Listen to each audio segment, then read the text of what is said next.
What's going on, guys? Squishy Muffins here, and today's video is the 11th episode of Road to Grand Champion. And in this episode we should reach Superstar, which means we're only 4 promotions away from Grand Champion, guys. So we're really close to Grand Champ. It shouldn't take too long if we keep winning games. We still haven't lost a match yet, which is amazing. So let's get right into the first game. And about the kickoff tutorial, guys, I'm still working on it. The audio got messed up when I was editing it one night, so I'm gonna have to fix that and make it better like before. But I'll definitely have to upload it as soon as I possibly can. I worked on the half flip one first because a lot of you didn't even know how to do a half flip.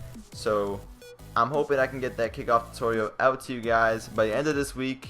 That's a promise. You know, I'll promise to get it out to you by the end of this week. Like before Sunday, I'll try to get it out.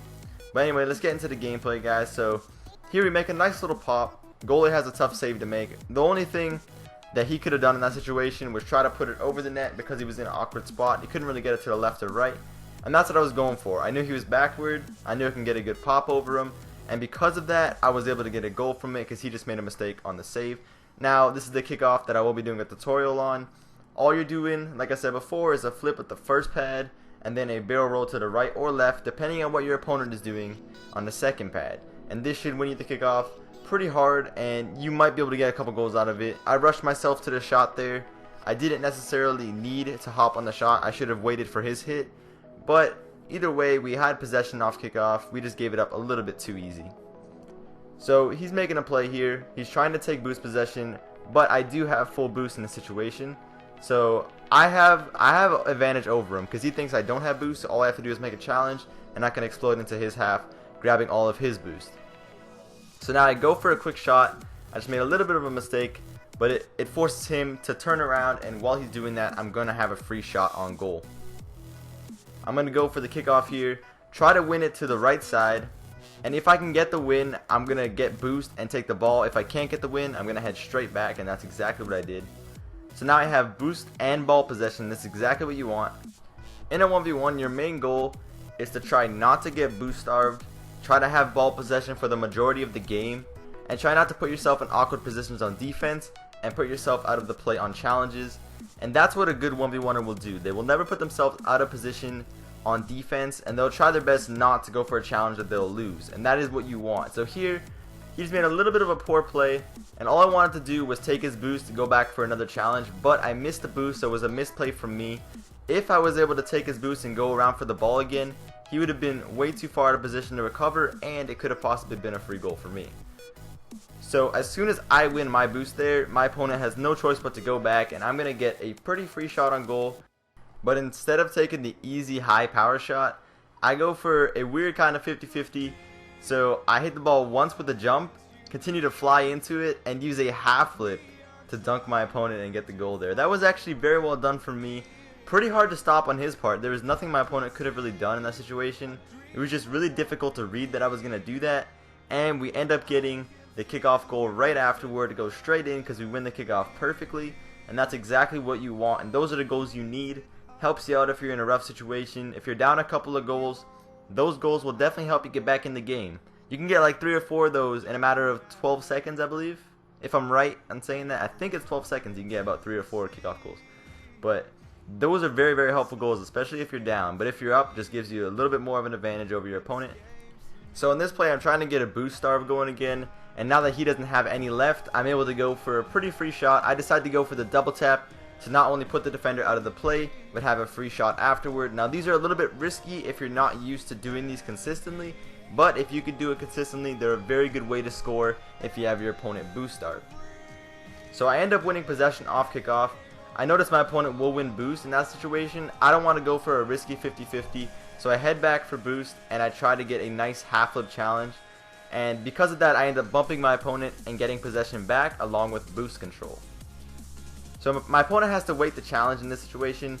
So the best thing he could have done in this situation was head straight to goal and wait for me to take my shot and potentially get the save. Because he turned around so early and didn't challenge me, he gave me all that space to take a shot, and then in the end went for his own boost, which put him out of the play for a little bit too long and gave me an opportunity to take a shot.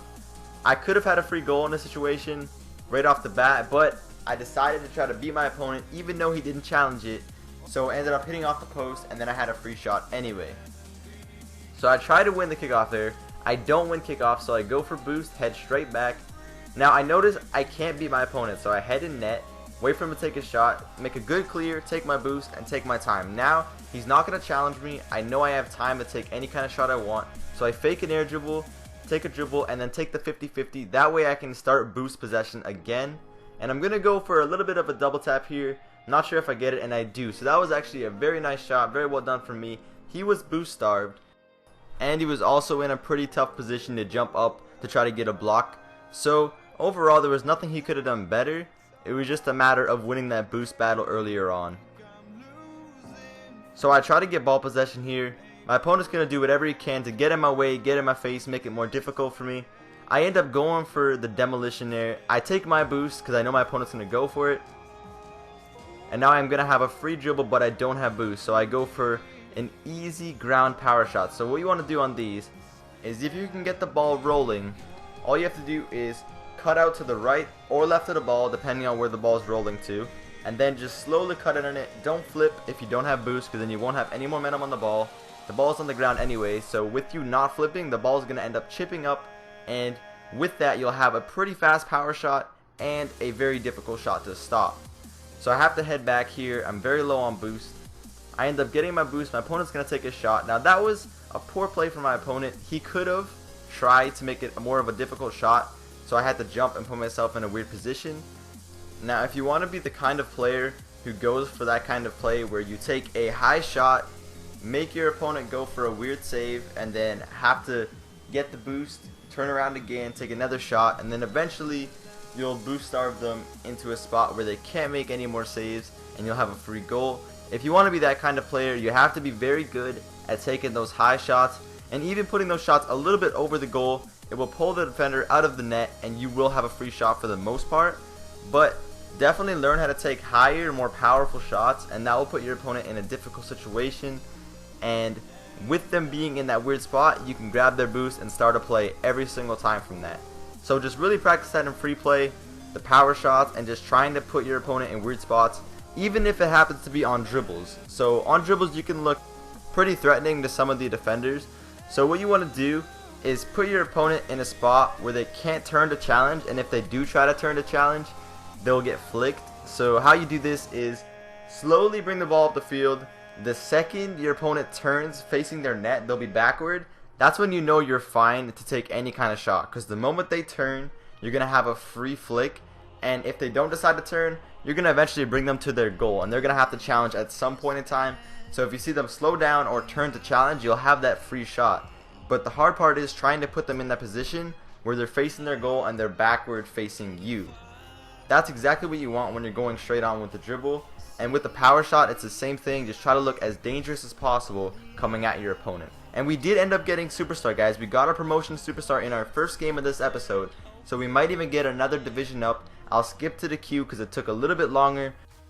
I was definitely expecting us to get that promotion in that match, since in the last episode we were Division 5 for 2 games, I believe.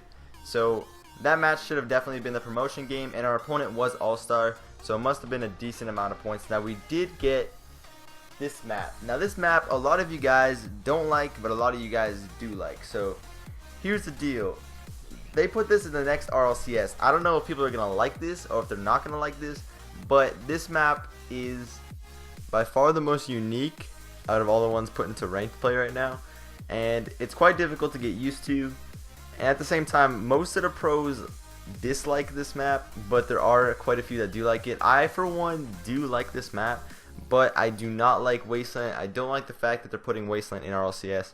I don't think they should have done that, but this map I really do enjoy and I really do like.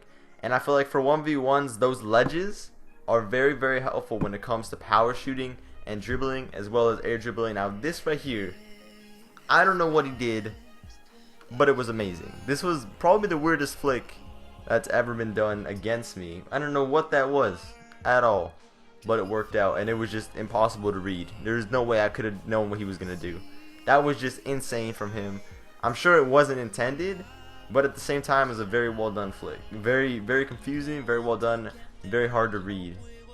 But overall, this map, I feel like those shots right there, that is what you need to do on this map. If you're on that ledge, they don't know when you're going to challenge the ball. They can't really see you if you're in the goal.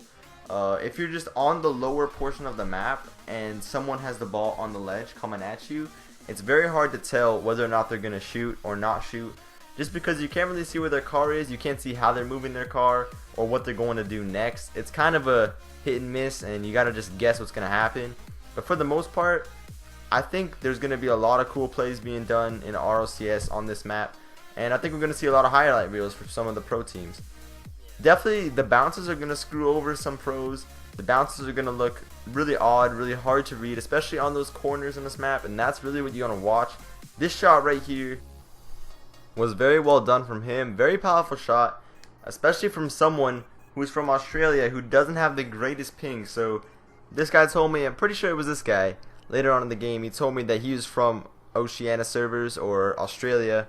And he told me that he doesn't get the greatest ping on East, and it's not the easiest for him to play, but he still did a very good job of playing against me in this match. He gave me quite a challenge, even though he doesn't have the greatest ping on these servers. He's a very odd player, and it works out because his playstyle is unpredictable, and this map didn't help the case.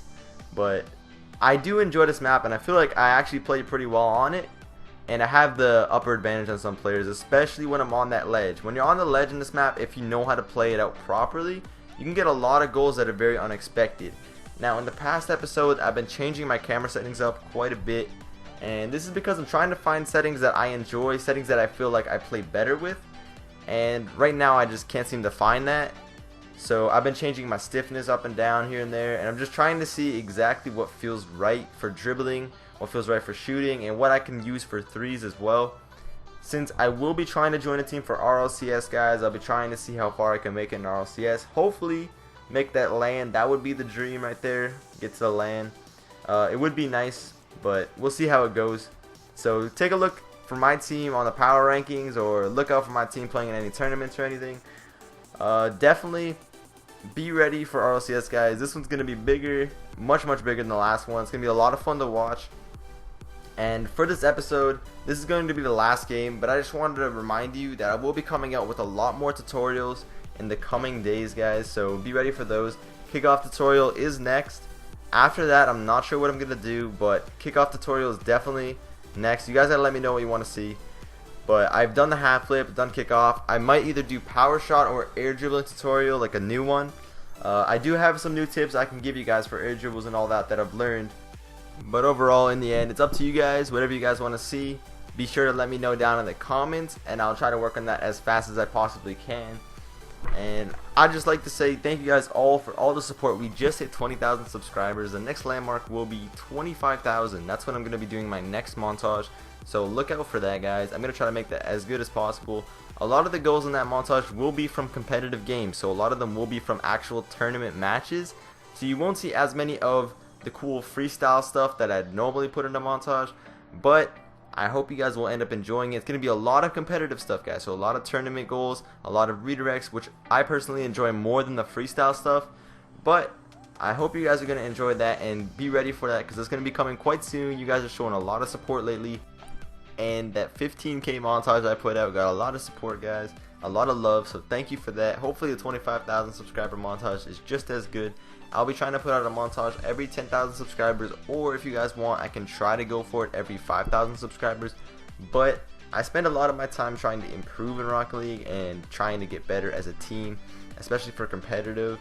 And now that I have a team for RLCS, I'm going to be trying to do better in RLCS, so I won't have that much time to go for all freestyling goals, if you know what I mean. So it will be tougher to get more freestyle clips, but I will be going for a lot of competitive, like, redirects and stuff. I love seeing those goals. Those goals are always fun to watch, always fun to do. Like if you saw that goal uploaded to my channel the other day from an actual tournament game, those are the goals I like doing. Those are the goals I feel look the coolest. And even though it might not be a freestyle, it's against very good defenders. Like those are top tier defenders right there, and it's hard to get those goals in. And that's what I think makes a goal a good goal. Like, here's my opinion. If you get a cool goal in unranked, like a nice redirect or something, yes, it's nice, but the defense is normally not there. There's normally not any good defenders in goal to stop it, even if it was a poor shot. Most of the time, the defenders won't stop it in an unranked game, because they're unranked for a reason. They're in unranked because they're there to have fun. They're not there to take the game seriously and try their best to make saves and stuff. So playing in a competitive tournament against the highest level of player, getting a goal that looks cool in that, or a really nice redirect, or a very hard angled redirect in that, in my opinion, is probably the best thing you could do. Getting a goal against some of the best defenders in the entire world, rather than getting a goal against people you've never seen before in an unranked match, just having fun, I mean, they're two different things entirely, and one of them is very satisfying, and to some people the other one might be just as satisfying, but it depends who you are. And in my opinion, I don't think that unranked goals against poor defenders are as satisfying as goals in a competitive game, competitive tournament, or even just ranked games against good players. I don't think it's as satisfying as getting goals against good players like that. That was a question asked by quite a few of my subscribers. I've seen that, and like, people ask me what I think about freestylers and unranked and stuff. I have nothing to say about that because I've done it myself. I went in unranked and got cool goals like that. I mean, it's a lot easier to do that stuff. That's why people go in unranked, because you can't do that kind of thing against good players.